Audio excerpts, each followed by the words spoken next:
आज हम यकृत के बारे में जानेंगे यानी लीवर के बारे में जानेंगे।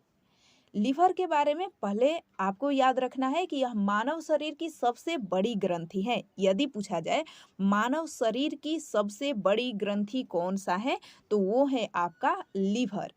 और इसका वजन कितना होता है? लगभग 1.5 किलोग्राम से लेकर 2 किलोग्राम। कितना? 1.5 किलोग्राम से 2 किलोग्राम का होता है। यकृत यानी लीवर द्वारा ही पित्त स्रावित होता है, यहीं से पित्त निकलता है और यहाँ से स्रावित होकर के यह पित्त आंत में उपस्थित एंजाइम की क्रिया को तीव्र कर देता है। यकृत प्रोटीन के उपापचय में सक्रिय रूप से भाग लेता है और प्रोटीन विघटन के फलस्वरूप उत्पन्न विषैले अमोनिया को यूरिया में परिवर्तित कर देता है। तो इसका आप महत्व देख सकते हैं। यकृत प्रोटीन की अधिकतम मात्रा को कार्बोहाइड्रेट में परिवर्तित कर देता है। यदि प्रोटीन अधिक हो जाए शरीर में तो उसे यह कार्बोहाइड्रेट में बदल देता है। कार्बोहाइड्रेट उपापचय के अंतर्गत यकृत रक्त के ग्लूकोज वाले भाग को ग्लाइकोजन में परिवर्तित कर देता है। जो रक्त में ग्लूकोज की मात्रा अधिक हो जाएगी तो इसको यह ग्लाइकोजन में परिवर्तित करके संचित कर लेगा। नहीं तो यदि रक्त में ग्लूकोज की मात्रा ज़्यादा हो जाए तो दिक्कत है ना, इसीलिए यह रक्त में ग्लूकोज की जितनी ज़रूरत है उतना ही पहुंचाता है, बाकी सब ये स्टोर करके रख लेता है अपने पास।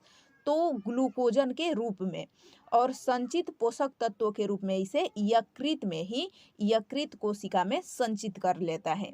ग्लूकोज की आवश्यकता होने पर यकृत संचित ग्लाइकोजन को खंडित कर ग्लूकोज में परिवर्तित कर देता है और इस प्रकार यह रक्त में ग्लूकोज की मात्रा को नियंत्रित रखता है। भोजन में वसा की कमी होने पर यकृत कार्बोहाइड्रेट के कुछ भाग को वसा में परिवर्तित कर देता है। और अब आपको पता होना चाहिए कि जो फाइब्रिनोजेन होता है तो फाइब्रिनोजेन नामक प्रोटीन का उत्पादन यकृत से ही होता है, जो रक्त को क्या करता है? थक्का बनाने में मदद करता है। फाइब्रिनोजेन तो कहाँ बनता है? फाइब्रिनोजेन यकृत में। और हिपैरिन भी यकृत में बनता है, लेकिन हिपैरिन का काम दूसरा है। हिपैरिन जो प्रोटीन है यह रक्त के थक्का बनने से रोकता है शरीर के अंदर। अगर रक्त का थक्का शरीर के अंदर बन जाए तो दिक्कत है ना, लेकिन रक्त का थक्का बनना भी जरूरी है। अगर उंगली कट गई तो रक्त का थक्का नहीं बनेगा तो सारा खून बाहर निकल जाएगा वहां से। इसीलिए रक्त का थक्का बाहर जो रक्त थक्का बनता है उसके लिए फाइब्रिनोजेन जिम्मेवार होता है, जबकि हिपैरिन शरीर के अंदर रक्त के थक्का बनने से रोकता है। तो सोचिए ये कितना अच्छा सिस्टम है हमारा। तो ये दोनों ही कहाँ पाया जाता है? यकृत में पाया जाता है। मृत आरबीसी को नष्ट यकृत के द्वारा ही किया जाता है। जो मर गया आरबीसी उसको नष्ट कौन करेगा? तो यकृत।